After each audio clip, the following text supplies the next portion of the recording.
Este é um mundo que sempre foi controlado nas sombras, governado por segredos que apenas os considerados dignos podiam acessar. Por eras, grupos secretos moldaram silenciosamente a nossa realidade. Talvez você já tenha ouvido falar de alguns deles, como os Illuminati ou os Cavaleiros Templários. Acredita-se que esses grupos detinham um conhecimento especial que lhes conferia poder sobre os demais. Curiosamente, muitos desses grupos desapareceram ou se esconderam, mas um ainda persiste: os maçons. Os maçons surgiram há muitos séculos na época dos castelos e cavaleiros. Inicialmente eram construtores, responsáveis por erguer magníficas igrejas e catedrais na Europa. Porém, com o passar do tempo, sua atenção se voltou para algo ainda maior: ideias e conhecimentos profundos sobre a vida, o universo e tudo o que existe. No ano de 1717, eles se tornaram uma organização oficial na Inglaterra e, pouco depois, expandiram sua influência pelo mundo. Quando alguém se junta aos maçons, começa no grupo conhecido como Blue Lodge,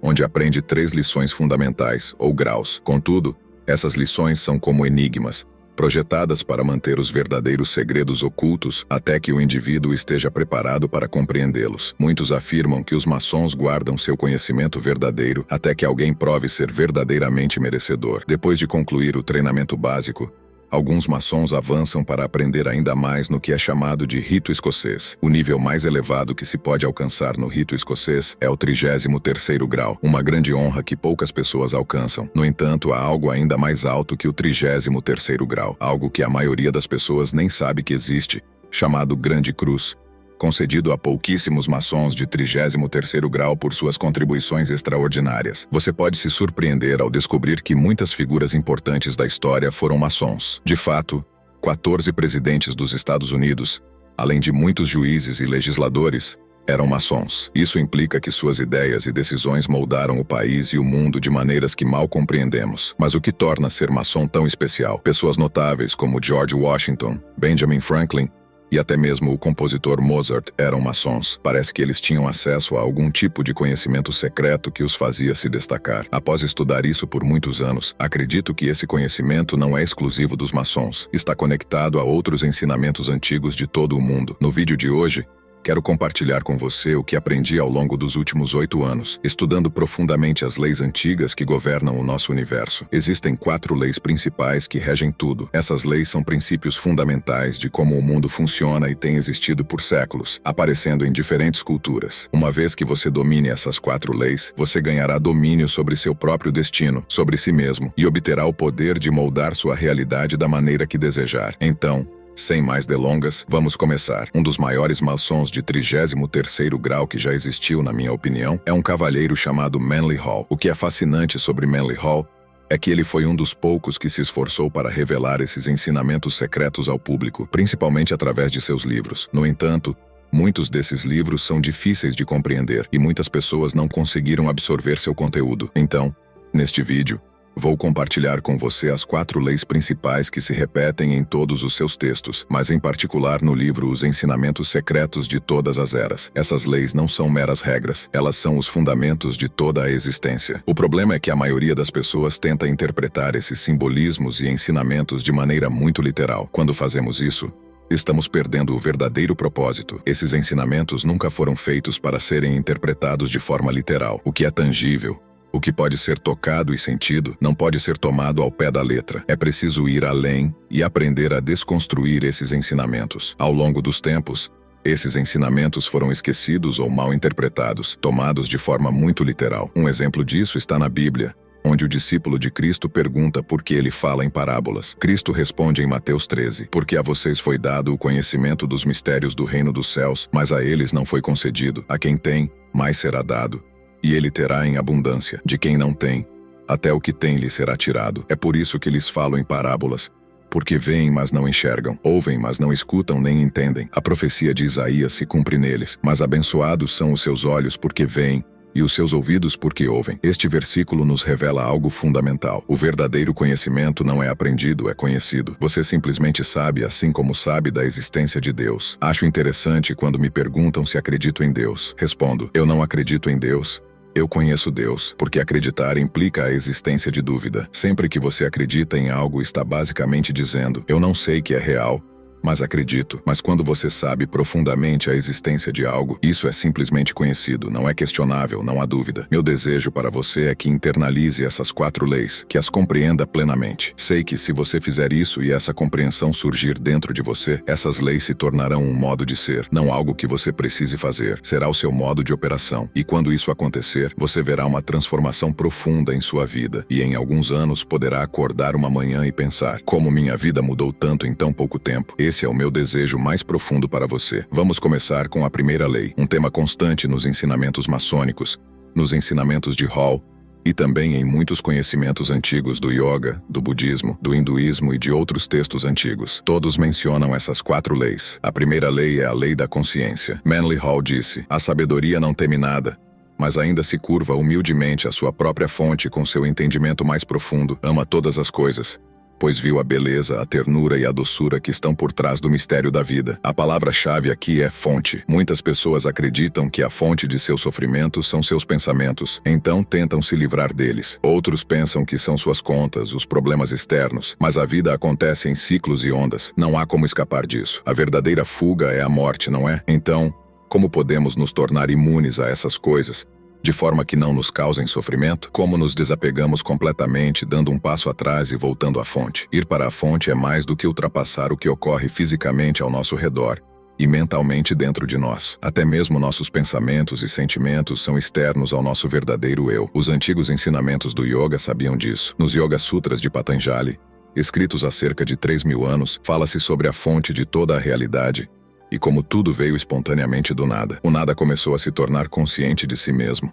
O movimento dentro do nada criou a consciência. O movimento dentro da consciência criou a mente. O movimento dentro da mente manifestou o corpo. E é por isso que muitos males físicos podem ser simplesmente curados resolvendo problemas na mente. A mente muitas vezes cria doenças físicas, e é por isso que o efeito placebo pode ser tão poderoso. Ao mudar seus padrões de pensamento, você cria um resultado diferente em sua vida, uma cura diferente em seu corpo. Para criar algo significativo em nossas vidas, devemos acessar a consciência, e isso se faz utilizando a faculdade do testemunhar. Quando observamos o que acontece fora, fisicamente e dentro, mentalmente, estamos observando o próprio ato de observar. Neste momento, comigo, você pode observar o que está acontecendo lá fora, todos os problemas que está enfrentando, todas as coisas boas que estão acontecendo, eles são observados. Todos os bons pensamentos que você tem, todos os maus pensamentos que você tem, também são observados. Então, o método aqui é testemunhar. Queremos acessar o vazio antes de criar qualquer coisa. Caso contrário, qualquer coisa que criarmos será influenciada pelo nosso estado atual de consciência. Portanto, qualquer coisa que você queira criar que tenha valor e significado, deve ser criada a partir de um ponto de vazio. E a melhor maneira de esvaziar sua mente é residir como consciência pura, como verdadeira fonte, ver-se como a fonte, operar como a fonte, não vê-la como algo separado que você está tentando alcançar, mas perceber, saber que eu sou sem rótulos, sem apegos. Quando você diz: eu sou isso, eu sou aquela pessoa, tenho tantos anos, sou alguém que experimenta isso, você já criou apego e se identificou com a mente. Mas se você for além disso e simplesmente perceber, sem qualquer definição, eu sou, há apenas uma observação. Quando você faz isso, já acessou a consciência. Observe sua respiração, por exemplo, mesmo um fenômeno físico subconsciente, como a sua respiração natural. Sem tentar interromper o padrão de respiração, apenas observe a inspiração e a expiração. Agora, perceba que há uma observação da respiração. Essa é uma atividade completamente neutra. Não há julgamento, não é nem bom nem ruim. Existem 2 pré-requisitos principais para acessar a consciência. O primeiro é a aceitação total do que está acontecendo, seja fora ou dentro de você. Aceite completamente. Isso nos leva ao segundo pré-requisito, ausência de julgamento. Não julgue. Não é nem bom nem ruim. Todos os eventos que acontecem com você, e isso pode ser difícil de aceitar, não são nem bons nem ruins, apenas são. Quando você pode aceitar completamente o que está acontecendo, do jeito que está acontecendo, nada pode abalar você. Você se torna imperturbável. Esse é o objetivo. E esse é o método. Simplesmente observar e testemunhar tudo o que ocorre. A partir desse estado de consciência plena, temos a liberdade de criar o que desejamos. Isso nos leva à segunda lei, a lei da clareza. Depois de atingir um estado de consciência pura, além dos eventos da mente e do corpo, podemos finalmente criar. Mas para criar, primeiro precisamos ter clareza. Pense nisso. Quando você se sente confiante, a confiança surge de um estado de incerteza e falta de clareza ou de um estado de pura clareza e certeza absoluta? Quando estou claro, A confiança vem naturalmente. Não preciso fingir confiança. Ela é um subproduto natural da clareza. Perceber, saber que eu sou, sem rótulos, sem apegos. Quando você diz, eu sou isso, eu sou aquela pessoa, tenho tantos anos, sou alguém que experimenta isso, você já criou apego e se identificou com a mente. Mas se você for além disso e simplesmente perceber, sem qualquer definição eu sou, há apenas uma observação. Quando você faz isso, já acessou a consciência. Teste fazer isso nos comentários enquanto apenas observa suas sensações. Observe sua respiração, por exemplo, mesmo um fenômeno físico subconsciente, como a sua respiração natural. Sem tentar interromper o padrão de respiração, apenas observe a inspiração e a expiração. Agora, perceba que há uma observação da respiração. Essa é uma atividade completamente neutra. Não há julgamento, não é nem bom nem ruim. Existem dois pré-requisitos principais para acessar a consciência. O primeiro é a aceitação total do que está acontecendo, seja fora ou dentro de você. Aceite completamente. Isso nos leva ao segundo pré-requisito, ausência de julgamento. Não julgue. Não é nem bom nem ruim. Todos os eventos que acontecem com você, e isso pode ser difícil de aceitar, não são nem bons nem ruins, apenas são. Quando você pode aceitar completamente o que está acontecendo, do jeito que está acontecendo, nada pode abalar você. Você se torna imperturbável. Esse é o objetivo, e esse é o método. Simplesmente observar e testemunhar tudo o que ocorre. A partir desse estado de consciência plena, temos a liberdade de criar o que desejamos. Isso nos leva à segunda lei, a lei da clareza. Depois de atingir um estado de consciência pura, além dos eventos da mente e do corpo, podemos finalmente criar. Mas para criar, primeiro precisamos ter clareza. Pense nisso. Quando você se sente confiante, a confiança surge de um estado de incerteza e falta de clareza, ou de um estado de pura clareza e certeza absoluta. Quando estou claro, a confiança vem naturalmente. Não preciso fingir confiança. Ela é um subproduto natural da clareza. Muitas pessoas tentam ser confiantes, mas estão apenas simulando essa confiança. Em vez disso, trabalhe para obter clareza sobre o que você deseja. Lembro-me de aprender essa lição anos atrás, durante um estágio em uma empresa multimilionária. Tive o privilégio de conhecer o dono, que sempre parecia calmo e sereno, apesar das enormes responsabilidades que carregava. Eu me perguntei o que ele fazia para manter aquela calma. Perguntei se ele meditava ou fazia algo especial. Ele me disse, tenho uma visão clara de onde quero levar este negócio e minha vida. Isso é tudo, apenas clareza cristalina. Desde aquele momento, compreendi que uma das leis fundamentais para criar qualquer coisa de valor em sua vida é ter clareza. Você precisa ter uma imagem clara do que deseja e do que não deseja. Manly Hall escreveu, o status do homem no mundo natural é determinado pela qualidade de seu pensamento. A qualidade do pensamento refere-se diretamente à pureza dos seus pensamentos. Se seus pensamentos estão contaminados pela resistência ou por coisas que você não deseja, que estão no seu inconsciente, você apresentará uma imagem turva ao espelho da realidade, que se refletirá em sua vida física de forma incerta. Portanto, sempre que vejo um resultado indesejado, me pergunto, qual imagem turva estou apresentando ao espelho com a clareza dos meus pensamentos? Existe uma fórmula simples para alcançar clareza, que usei com mais de 100 mentorados. O que, mais por quê, mais quem é igual a como e quando. Quando fico claro sobre o que quero, por que quero e quem devo me tornar para alcançar isso sem esforço, o como e o quando se resolvem por conta própria. Existem 3 coisas principais sobre as quais precisamos ter clareza: o que queremos, por que queremos e quem precisamos nos tornar. Mas também precisamos ter clareza sobre o que não queremos. Vou dar um exemplo para ilustrar. Um dos meus objetivos este ano é alcançar 1 milhão em lucro líquido e impactar pessoalmente 100 empresários. Sei que para conseguir isso farei esses empresários ganharem 10 vezes mais e impactarem cada vez mais pessoas. Não quero estagnar ou perder momentum. Meu porquê? Porque quero ser excepcional. E para ser excepcional, somos sempre a exceção. Quero continuar crescendo. Não quero ser medíocre. Tenho medo da mediocridade. Quem devo me tornar? Devo me tornar o tipo de criador de conteúdo que trabalha arduamente, que não se deixa levar pela preguiça e que é digno desse objetivo. A qualquer momento, quando você pensa em seu objetivo, seja ele financeiro, um relacionamento ou qualquer outra meta, você já sabe quem deve se tornar. Você já sabe por que quer isso. Só precisa cavar um pouco mais fundo para encontrar essas respostas dentro de você. Para mim, o medo da mediocridade me impulsiona a buscar a excepcionalidade, e isso define quem eu devo ser. Preciso ser o criador que coloca esforço em cada tarefa, que não se acomoda. Por isso, muitos dos meus vídeos são longos e detalhados. Tento oferecer o máximo valor possível gratuitamente, para impactar positivamente a vida de vocês. Essa é a minha escolha de ser. Seja claro sobre essas 3 coisas para cada objetivo que você tem. Pegue um papel e divida em 3 colunas. O que você quer, o que você não quer, por que você quer isso, por que você não quer o oposto, quem você deve se tornar e quem você deve deixar de ser. Se você fizer isso todos os dias, o como e o quando se revelarão naturalmente. Lembre-se, como seres humanos, somos programados para sobreviver, o que significa que temos uma aversão natural à dor. Nossa programação para sobreviver é mais forte do que a programação para prosperar. Queremos prosperar para evitar a morte. Portanto, use tanto a dor quanto o prazer para manipular sua psicologia e avançar em direção ao que deseja. Foque mais no que você quer do que no que você não quer. O problema é que, muitas vezes, o que as pessoas não querem é inconsciente, então elas inconscientemente se concentram nisso. Não têm clareza sobre por que querem se afastar do que querem evitar, nem sobre quem devem se tornar e quem devem evitar ser. Estão sempre se agarrando a histórias antigas de vitimização e frustração, sem consciência do diálogo interno que ocorre. Mudar isso pode transformar radicalmente sua vida. Depois de obter clareza sobre essas questões, é hora de avançar para a 3ª lei, a lei da criação. Antes de explorar a criação, se você está gostando deste conteúdo e acredita que pode ser útil para outras pessoas, comente e compartilhe. Essa é a melhor forma de espalharmos esta mensagem e ajudarmos mais pessoas a dominarem seus destinos. Agora vamos falar sobre a criação. Para entender a criação,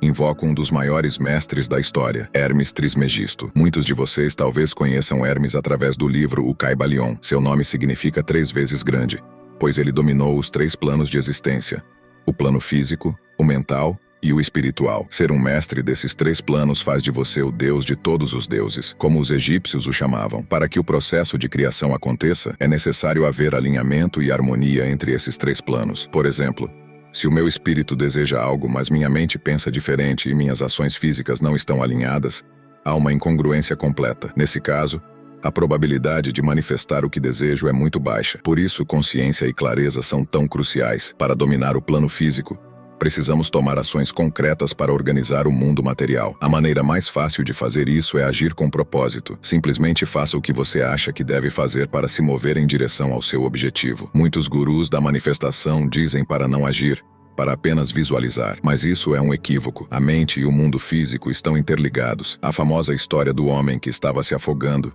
e recusou ajuda porque acreditava que Deus o salvaria ilustra isso bem. Ele recusou vários barcos de resgate, esperando que Deus interviesse diretamente. No final, quando questionou Deus, ouviu: "Eu te enviei 6 barcos. Por que você não aceitou?" O caminho mais fácil para alcançar seus objetivos pode ser simplesmente agir. Por que complicar as coisas tentando materializar o objetivo apenas com pensamento? Precisamos de alinhamento em todos os 3 planos, físico, mental e espiritual. Para dominar o plano mental, usamos a visualização, ou a concepção mental do que queremos alcançar. A visualização é o processo de ver mentalmente o objetivo já realizado. Você precisa ser capaz de imaginar claramente o que deseja. Pode não ser uma imagem visual para todos. Para alguns, pode ser uma afirmação ou outra técnica que use para afirmar mentalmente que o objetivo já foi alcançado. Finalmente, o domínio do plano espiritual se dá através da meditação. Meditação é conectar-se à fonte, à consciência pura. Por isso, a lei da consciência é tão importante. Meditação significa praticar a conexão com a fonte, seja através da respiração, de exercícios guiados ou de qualquer outra técnica que o ajude a se conectar com o divino. Um amigo meu descreveu bem: meditação é baixar informações da fonte. Visualização é fazer upload. Ambas são formas de comunicar-se com o divino. Para ajudá-lo a aplicar cada uma dessas leis, criei uma playlist exclusiva que você pode acessar gratuitamente. Ela contém vídeos que ensinam como implementar cada uma dessas leis em sua vida. Está disponível no YouTube, e se você realmente deseja dominar sua realidade, recomendo que salve e reveja sempre que precisar. A 4ª e última lei é a lei do equilíbrio. Este princípio é central nos ensinamentos antigos maçônicos e em muitas tradições espirituais. Manly Hall afirmou: "O coração e a mente devem estar em perfeito equilíbrio para que o verdadeiro pensamento ou espiritualidade sejam alcançados." Em ensinamentos antigos de yoga, há uma frase que diz que devemos alcançar o equilíbrio entre virya, esforço, e vairagya, desapego. Patanjali discutiu isso nos Yoga Sutras há mais de 3.000 anos. Sem equilíbrio interno, o universo ajusta para criar equilíbrio, porque o universo é um sistema perfeitamente equilibrado. Sempre que perturbamos um equilíbrio, surge um potencial que cria outro equilíbrio. Por exemplo, ao elevar um objeto, ele ganha energia potencial gravitacional. Quando o objeto cai, Essa energia é convertida em energia cinética. Tudo é um ciclo de equilíbrio perfeito. A lei de Virya e Vairagya ensina que deve haver equilíbrio entre o esforço e a rendição. Em outras palavras, tudo o que fazemos deve ser feito sem expectativa de retorno. Já notou que, quando você faz algo sem esperar nada em troca, as coisas simplesmente acontecem? Isso é foco e desfoco. Focamos em nossos objetivos, mas quando soltamos, deixamos que o universo faça sua parte. Duas coisas importantes para implementar o equilíbrio. Primeiro, entenda que todos temos um objetivo, um desejo de resultado, mas isso nem sempre está sob nosso controle direto. O objetivo é uma consequência de nossas ações e intenções. Devemos definir metas de resultado, mas também metas de processo, o que estamos dispostos a fazer ou sacrificar para alcançar esse resultado. No passado, falava-se em sacrifícios aos deuses para alcançar algo. O que você está disposto a dar em troca? Qual é a transação que está disposto a fazer? Se você dá, recebe. Se compartilha o valor com você,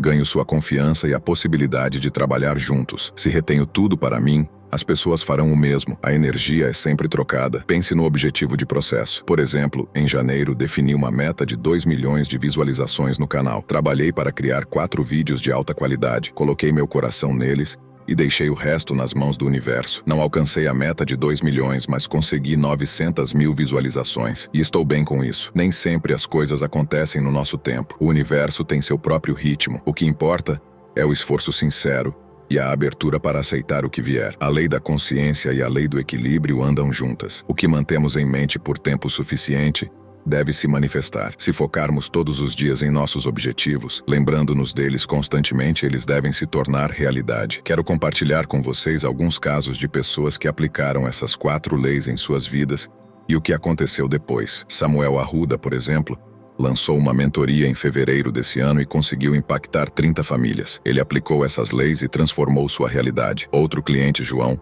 tinha um negócio de fitoterapia que rendia de 2 a 3 mil por mês. Depois de aplicar essas leis, ele rapidamente aumentou sua receita para 12 mil por mês. Outro cliente conseguiu dobrar sua receita mensal em seu negócio de terapia holística, ao mesmo tempo que reduzia seu tempo de trabalho, alcançando mais equilíbrio e satisfação na vida. Estes são apenas alguns exemplos de como essas leis podem transformar vidas. Atualmente estou com a agenda repleta, mas se você deseja aprofundar seu entendimento e aplicar essas leis, recomendo fortemente que leia meu novo livro, A Divina Criação. Nele exploro essas leis da realidade e da vida e como elas podem ser usadas para criar a vida que você deseja. Acesse agora e comece sua jornada rumo à verdadeira transformação. Encontre o verdadeiro significado de sua existência, desenvolva um foco inabalável em meio a um mundo cheio de distrações e entenda os segredos da sociedade que foram escondidos de você. Não deixe que o sistema continue controlando seu destino. Acesse através do link na descrição. Obrigado por assistir. O que foi o mais impactante para você no vídeo? Liberte-se pelo conhecimento. Transforme-se pela percepção.